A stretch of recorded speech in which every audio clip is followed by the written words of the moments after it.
Hi everyone, welcome to my kitchen. I had some tobiko that I bought and I first used it to make some poke salad, and then I made broiled sushi rice and used the tobiko to top that off, but I still had some more. So I was thinking, what do I want to make to eat this tobiko with? And I saw a recipe from Made with Lao making Shumai, and I thought, all right, I'm gonna try making Sui Mai. I've never made it before. I've eaten it plenty of times going to dim sum. Sui Mai is a Chinese dumpling that's typically filled with pork and shrimp and shiitake mushrooms. Sometimes you'll get a seafood version that has scallops on top. And then oftentimes, if you order Sui Mai, it might come with maybe like 5 to 10 little sprinklings of tobiko on top. And since I have tobiko, I thought, all right, I'm gonna be adventurous and make some Sui Mai. So come eat with me, Lorianne Lee, as we try to make Sui Mai. Remember, I had this tobiko that I have been eating with other items that inspired me to try making Sui Mai. The other ingredients I already had in my freezer, refrigerator, and pantry, so you shouldn't need to purchase a lot of special ingredients. We're going to need 8 ounces of pork butt. Now, if you're not familiar, pork butt is not actually the hiney of a pig. It's actually the pork shoulder, but that's just a nomenclature, pork butt. So I've already sliced it thin, and then I'm going to slice it so that I get julienne strips, and then I'll turn it perpendicular and chop it really fine so I have minced pork. You could just use ground pork, but the inspiration that I saw recommended chopping it up by hand, and so that's what I'm doing. We're going to need 4 ounces of shrimp. So I'm using my frozen shrimp that I always have in my freezer. And this will take probably about 6 shrimp that I'll just thaw in cold water, and then I'll peel them and chop those up.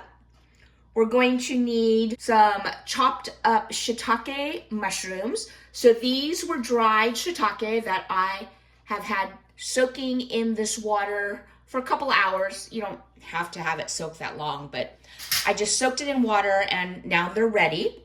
They're super soft and pliable, will be easy to cut up. And we're going to need Sui Mai wrappers. So I just bought those from the store. I'm not making those from scratch. And then for the marinade, for the pork, we're going to use some soy sauce, which I always have in my pantry, oyster sauce, which again, I'm not sponsored, but I only use Lee Kum Kee premium oyster sauce, the one with the lady and the kid on the boat. We're going to use a little bit of white pepper, cornstarch, a splash of sesame oil, a little bit of salt and sugar, chicken bouillon, baking soda, and that will be it. So no real special ingredients.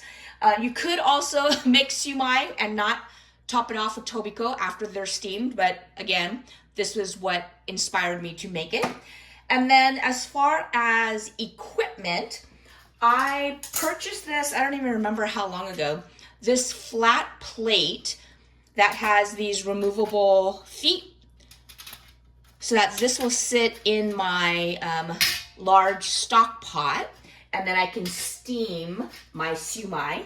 And I have had this tool for as long as I can remember, but it helps me so that I can reach into that hot pot and pull out this steamer tray without burning my hands or trying to have, pot holder and reach into the pot, because I measured and this steamer tray is the perfect size for my large pot. I wouldn't be able to fit 2 mitts, like using my hands with oven mitts to get in there. So this triangular tool helps me pull things out of a pot. You can see the bottom has a slight curvature to help grip and hang on to whatever it is you are trying to pull out of the steamer. Those are the only special tools that I need for this.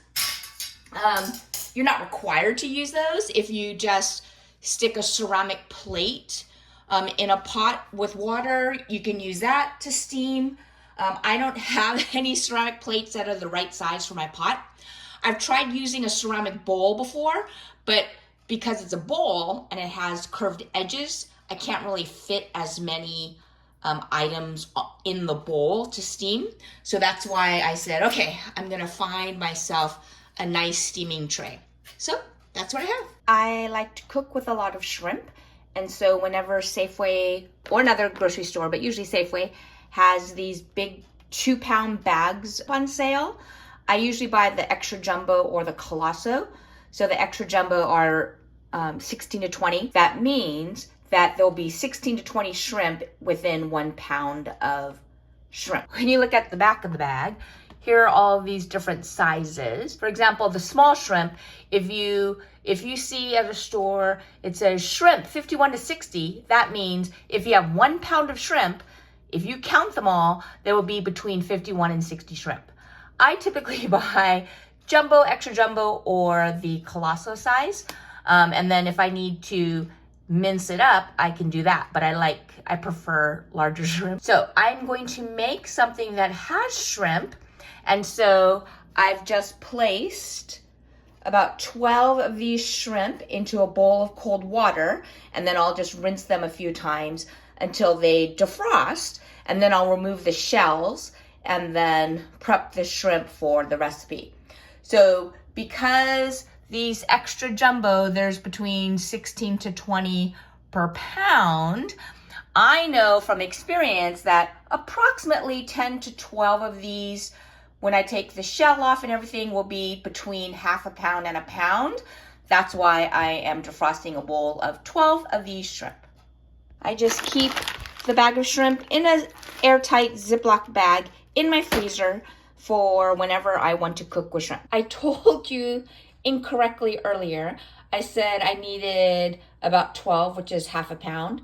While my math is correct, 12 of the shrimp were about a half a pound. For this recipe, I only needed 4 ounces, so I only needed 6 shrimp. So while what I told you is accurate as far as the approximation of number of frozen shrimp I needed, for this recipe, I only needed half as much. So 4 ounces of shrimp turned out to be 6 of these frozen, raw, shelled, deveined shrimp.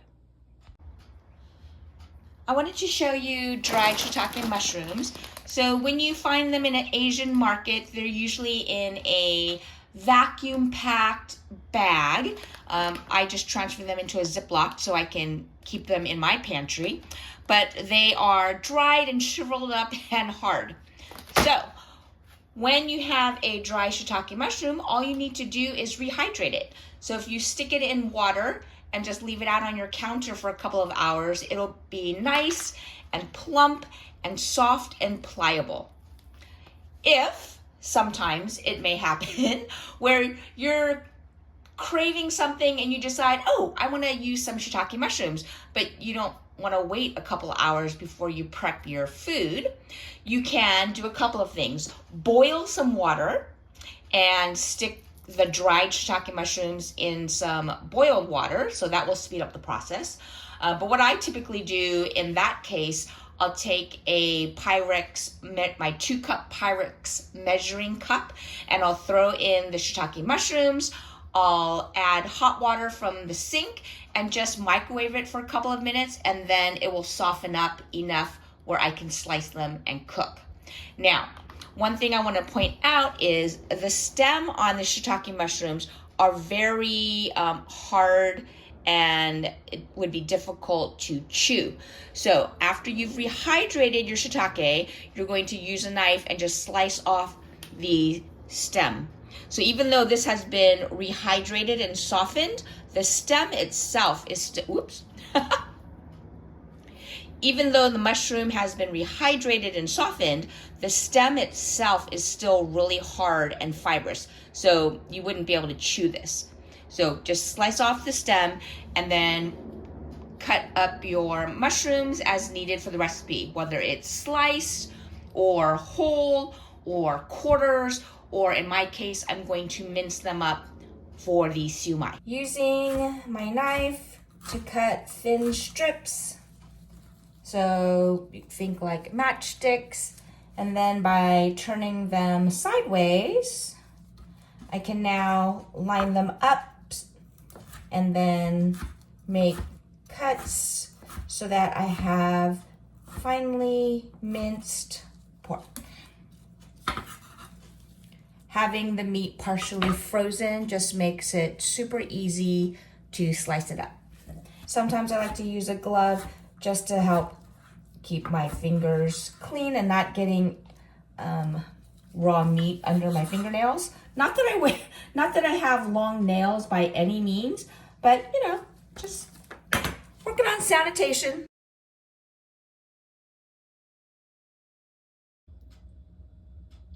The minced pork, I rinsed in water a few times. Now I'm gonna drain it in the colander to get rid of all of the excess liquid. I combined all of the marinating ingredients into a bowl, then added the drained pork. That got stirred for 2 minutes to really help the pork get tender.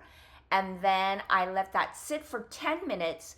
All right, it has been 10 minutes since I last visited the pork. So now the only thing left to do is add in our 4 ounces of minced shrimp and our 4 ounces of chopped up shiitake mushrooms. This is going to get a nice stir, and then this is where you will need to practice your delayed gratification, because this mixture will need to marinate in the refrigerator for, no, not a half an hour, not even 1 hour. You will need to wait 4 to 8 hours before you can fill your shumai wrappers with this beautiful filling. So this needs to go into the refrigerator for 4 to 8 hours. Go eat something else in the meantime. I almost forgot. In addition to adding the shrimp and the shiitake at this point, I just added in 1 tablespoon of sesame oil and 1 tablespoon of olive oil. You could use avocado oil if you want instead. Either will be fine, or vegetable oil.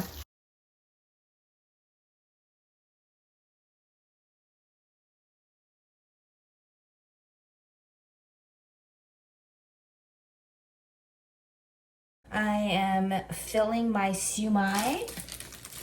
I purchased store-made shumai wrappers, and I've made my filling. I'm taking a heaping tablespoon of filling and placing it in the wrapper. You can tell that looks very full, right? Like if I were making this into a pot sticker, it would be too full. But for a shumai, this is what we actually need. So this turns out, I weighed it, it's 1 ounce of filling.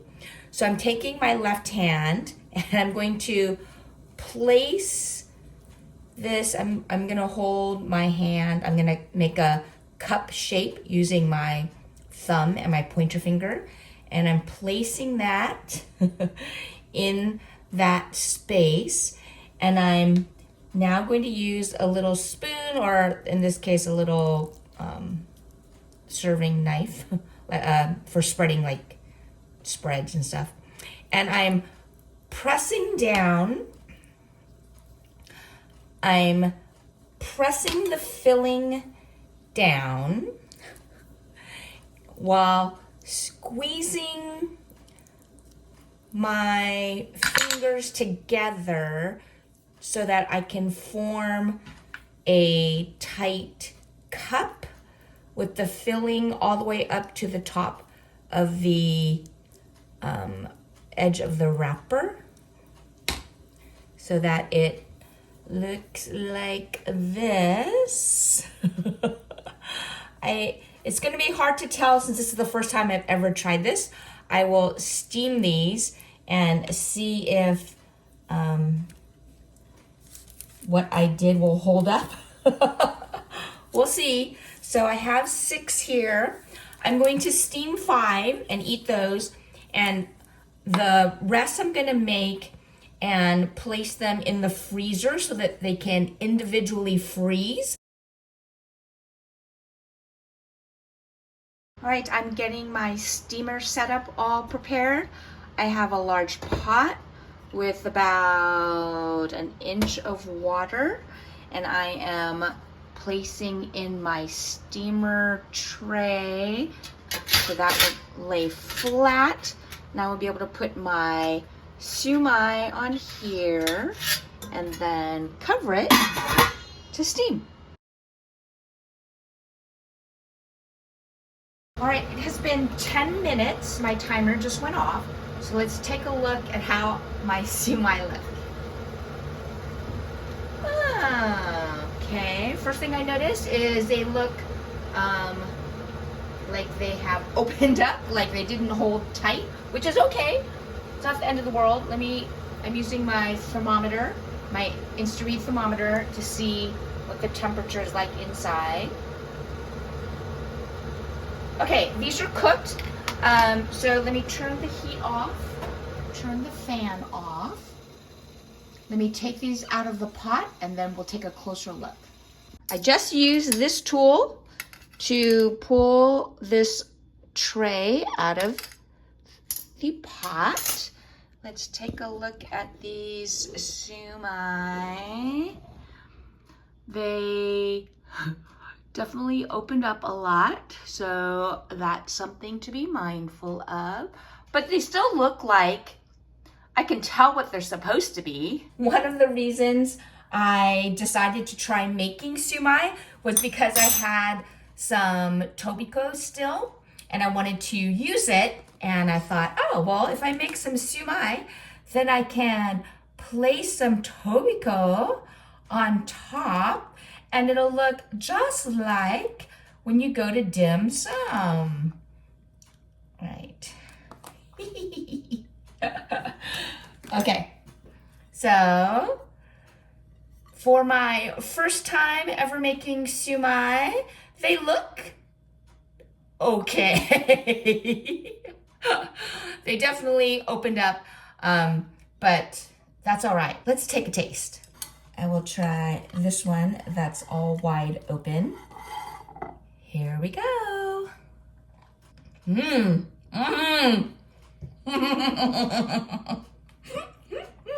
Oh my gosh. I know my mouth is like completely full. Sorry.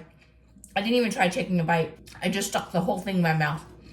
Oh, that's so good. That tastes just like dim sum. Oh, that is super, super, super successful. I am so excited.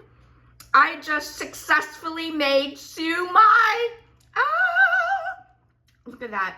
It has pork that I hand minced, shrimp, shiitake mushrooms, on top with tobiko. They are awesome. Just like going to dim sum at a restaurant. Happy, happy, happy. I apologize that I took that bite and got so excited. But I put that whole Shumai in my mouth instead of taking a nice delicate bite. It was amazing. I cannot believe how good these turned out. All right, let me show you another one. So here is one of my Shumai that I topped off with some tobiko. As soon as I put that in my mouth, it was just like as if I went to a dim sum house. The delicate wrapper, granted, I did not make the wrapper from scratch, but that was exactly how the skin of a Shumai should feel in my mouth. But the flavor, oh my goodness. Immediately I get the white pepper and the soy And because I minced up the pork shoulder meat myself, I think that really adds to the mouthfeel.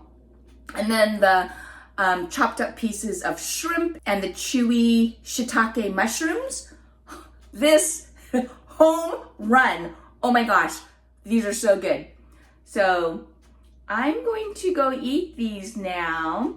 I didn't even put any soy sauce on it. It has a great depth of flavor. Textures are wonderful, especially with those crunchy pops of tobiko. Oh my gosh. First time making shumai, and they are a huge success. They are delicious. I cannot wait to go eat the rest of these. I'm so glad they turned out. I'm gonna have to add this into my repertoire so that I always have some shumai on hand here at home. All right, I ended up steaming 6, and then I have 3, 6, 9, 10, 11 more. So these are gonna go into the freezer, and then they will be ready to cook when I'm craving shumai. It has been several hours, and these shumai are frozen. They are hard, and now because they are frozen separately, I can place them in this resealable bag and just leave them in my freezer.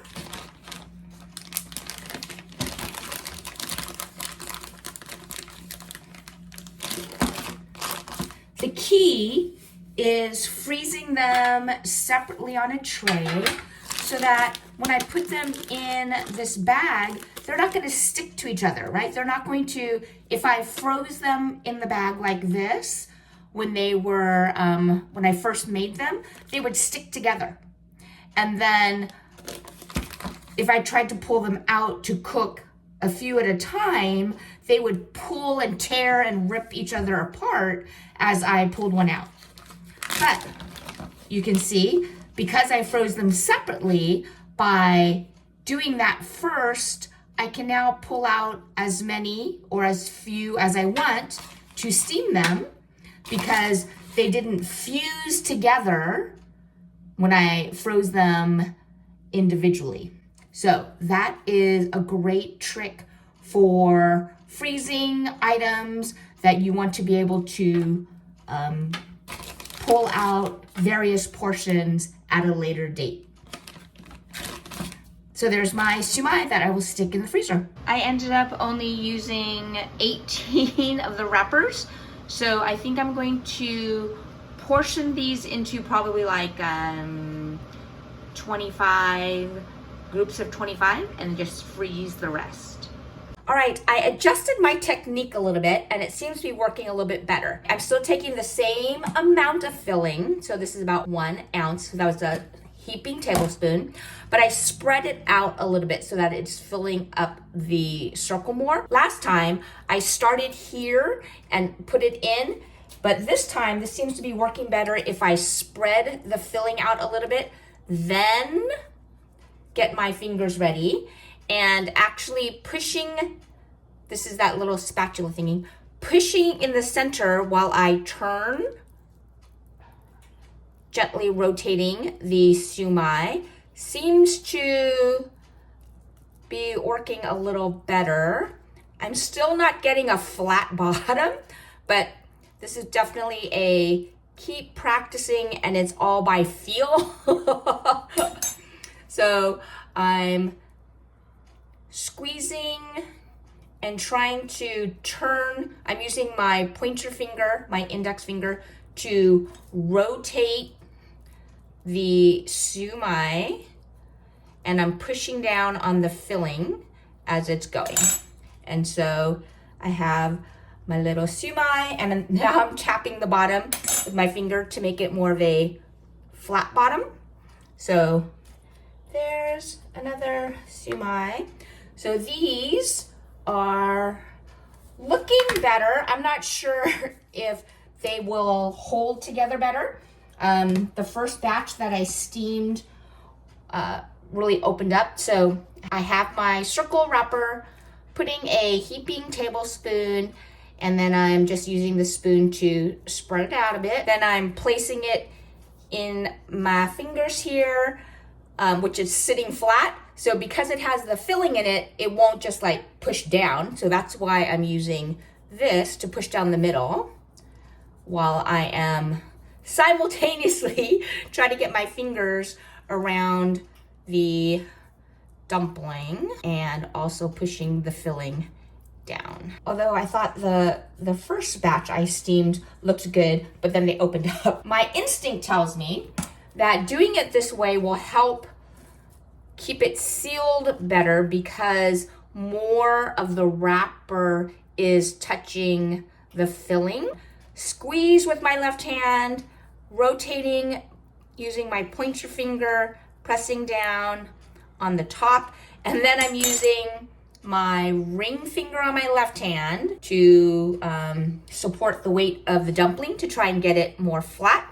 And then ultimately what I'm doing is tapping the bottom with my right hand to get more of a flat surface. And now I'm going to show you from a different angle. I'm taking my Sui Mai wrapper, a heaping tablespoon of filling.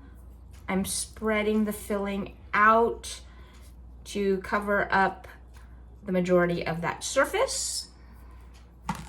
Then I am transferring this to the little cup that I'm making with my fingers, and I'm using this. You can use the back of a spoon to press down in the center. Not pressing too hard because I don't want to poke through. I actually did that twice. I poked through the bottom, so I had to swap those out. Okay, so I'm using my pointer finger to rotate the dumpling while I'm also pressing down with the down with my right hand. And this one feels a little light. Let me add a little bit more filling. Press that down in there. Okay, so I'm using my pointer finger to rotate the wrapper and trying to squeeze it in the midsection so we get a little indentation in the middle. Let's see if you can see that. So there's an indentation here. So the bottom and then the top should be a little bit wider open than the middle. All right, I'm gonna seam another batch and see how they hold together. Hopefully they'll hold together better.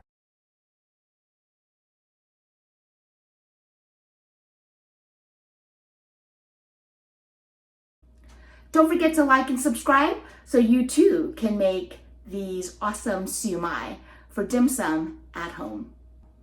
Come eat with me, Lorianne Lee.